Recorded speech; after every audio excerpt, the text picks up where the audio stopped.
Hello everyone! Thank you to all of those who follow and watch the first season of the Pawsome Companion podcast. For those who hasn't, please head to Spotify, Apple Music, Amazon, or to our YouTube channel. We have prepared a new episode with the tips and tricks from the previous episode. Please watch it, like it, follow it, and please comment it. If you have any questions or you want any comments to share with us, we would love to hear them. Bye! Welcome to the Pawsome Companion, where pets are part of our family. I'm your host, Joanna Herrera, the founder of Coco and Bone Diet. I'm very excited to interview experts and pet owners to share their stories and insights so you can use them to take care of your babies.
Yeah, there Dog is. Yeah, and a trainer, a dog absolutely. trainer. Yeah. So what is the difference?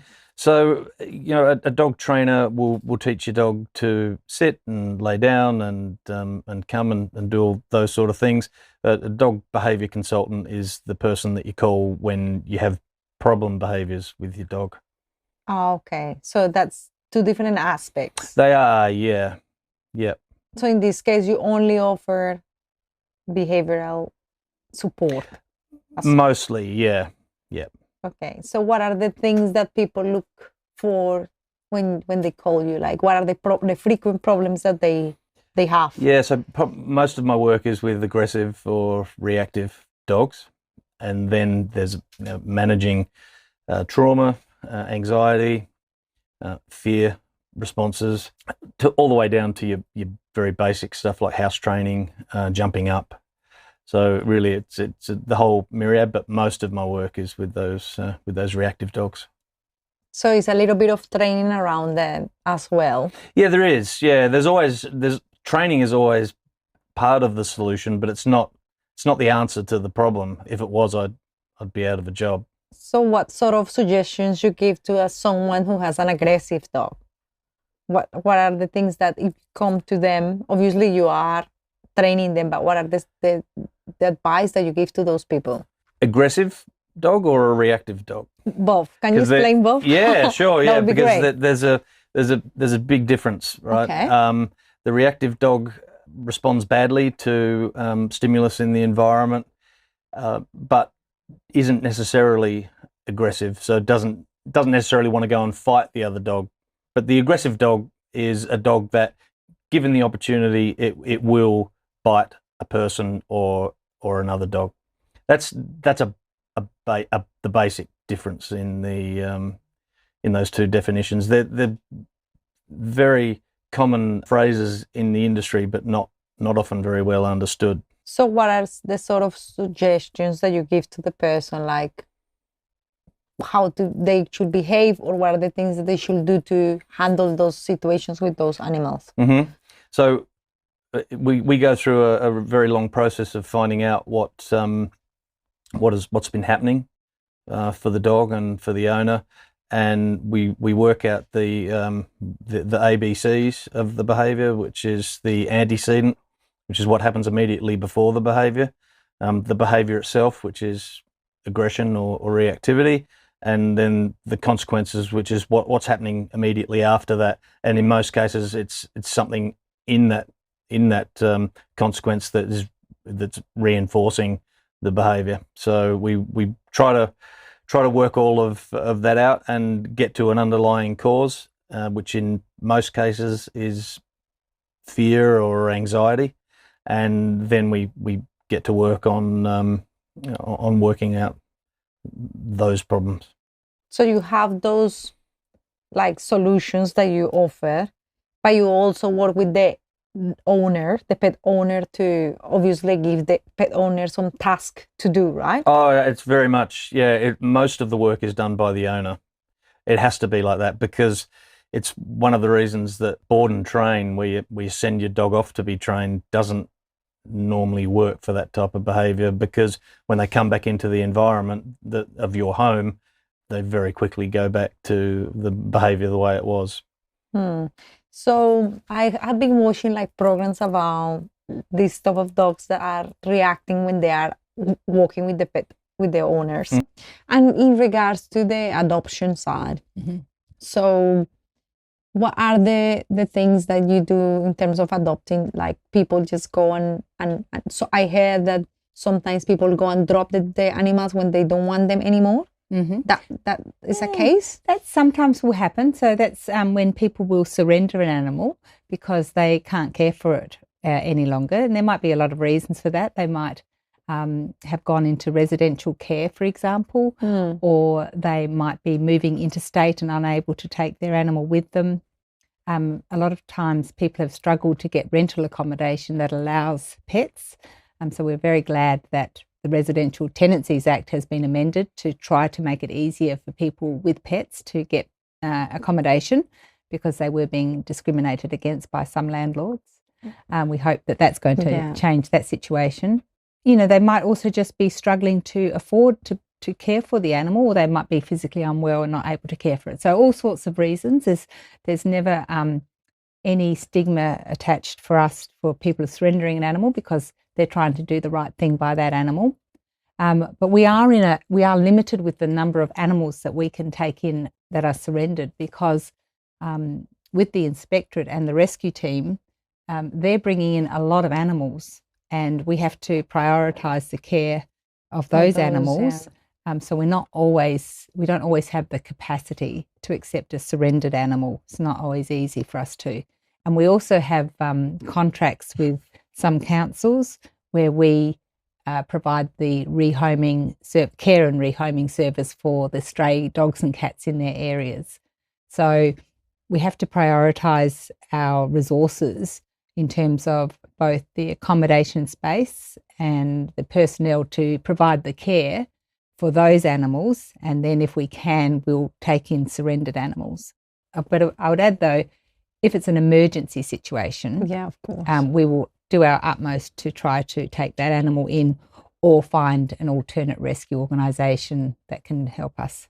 Do you have a number of animals that you bring a month, for example, from those situations? Those sources, yeah.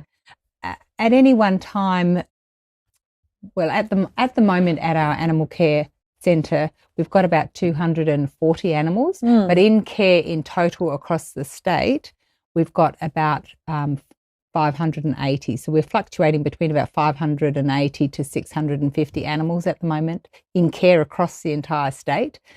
So some of them might be in our animal care centre at O'Halloran Hill. A few of them might be in our regional centre at Whyalla, only just a handful. It's not a very big place. But a lot of them, about half of our animals, are in foster care. So that's where these are people who have volunteered to care for an animal, and we provide all the we cover all the costs. So we cover all the costs of all the food, all the veterinary care, provide all the advice, and we just, with these people, they're providing a loving home, which is absolutely fantastic, because it's much better for an animal to be in a really good foster home, even if it's only a temporary home, than it is for them to be in a shelter environment.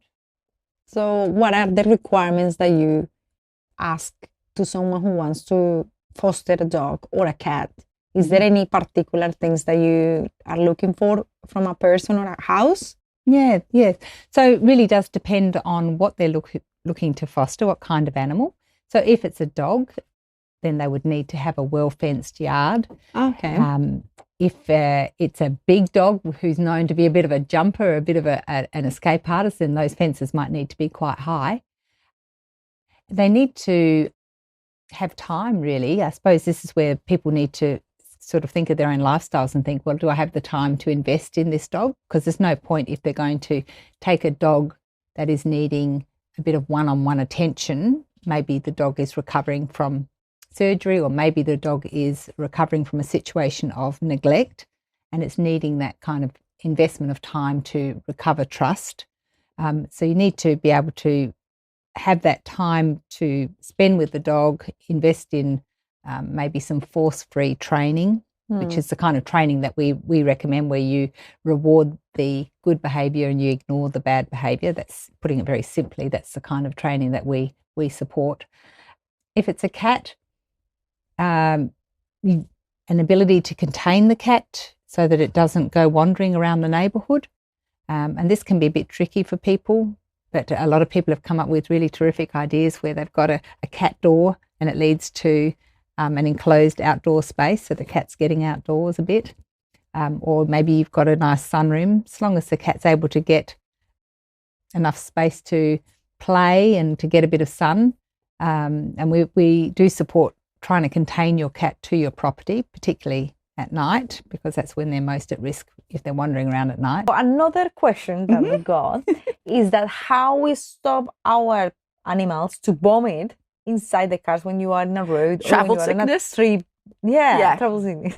Yeah, it depends a little bit on the dog and sort of what exposure they've had.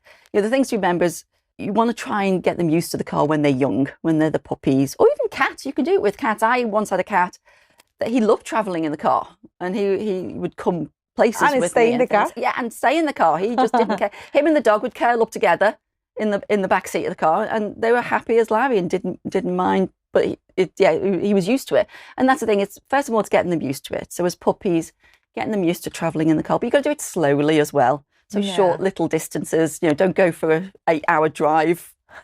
Straight away. So it's short little distances, and then once they're able to go out for walks, the car can become a nice thing, because then they know they're going somewhere nice. They're going to the beach. They're going to the park. So again, they associate it with something nice. So most puppies will be a little bit travel sick, because same as kids, it's a little bit different. So you get them used to it slowly, get the car in a nice place and do it. There are still some dogs that suffer from true travel sickness, and no matter how much they like the car, they just Is there any pill? There is, have? So there are medications we can use now which can help settle that down. And a lot of them, what I've found when I've used it in the past is some dogs you only need to use it 2, 3, 4 times, or a few times, and that seems to break that cycle, and the dog is able to sort of cope a little bit more.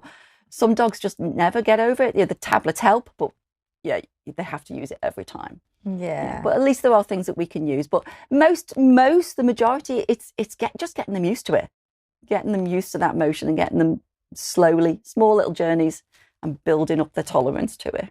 Yeah, absolutely. Because, for example, my dog used to be like very scared of being in the car, and now he. For cats. Okay. So, And in terms of that, so what are the things that you recommend for sizes or breeds, or do you have any suggestions in your store? the recommended amount is between 2 to 3% of your dog's body weight in food per day. And that can vary depending on your dog's age and the dog's activity levels.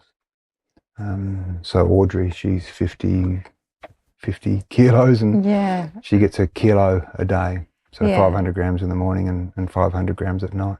Okay. Puppies are definitely 3 feeds a day until they're 1, because they're babies. So what is the most favorite sort of food that people buy? Do you have anything that is like super popular? Ready-to-eat meals are very popular. They make up close to 40% of our sales. Okay. And we do a variety of chicken and vegetable meals, or beef and vegetable, or kangaroo and vegetable. In one of the questions that we ask some of our followers is they ask in regards of what sort of food they can prepare in their house that is not food from supermarkets. Is any sort of food that you can recommend that they can buy in your shop and also make at home as well, or mix with that food? Or we sell a range of proteins. We have chicken, kangaroo, beef, venison, lamb mince, beef chunks. We have a whole range of fresh proteins that we bag and process daily and send out to our shops, gets delivered to our shops 4 days a week. And we also sell fresh vegetables that they can take home and cook up, and they can just fry it off in the saucepan. We have one lady that buys quite a few kilos of beef chunks off of us each time, and we cut them to a specific size for her, and because she likes to barbecue them for her 2 dogs every night. So we do a range of custom meals. We have a lot of people that want different amounts of offal or certain veggies or a mixture of 60-40 of this, and we'd have 50 or 60 customers that we do that for, and standing orders every Friday for 4 or 5 kilos of roast beef and smoked lamb hearts and 2 kilos of chicken necks. It's funny. I got my partner. We sometimes we grill meat for lunch or anything like that. When I see him like cooking little pieces, like grilling little pieces, I'm like, what is that for? He's like, oh, it's for my little baby. I love him. I was like, okay. Like, you are giving extra love to our dog now. That's why he's not eating other things, right?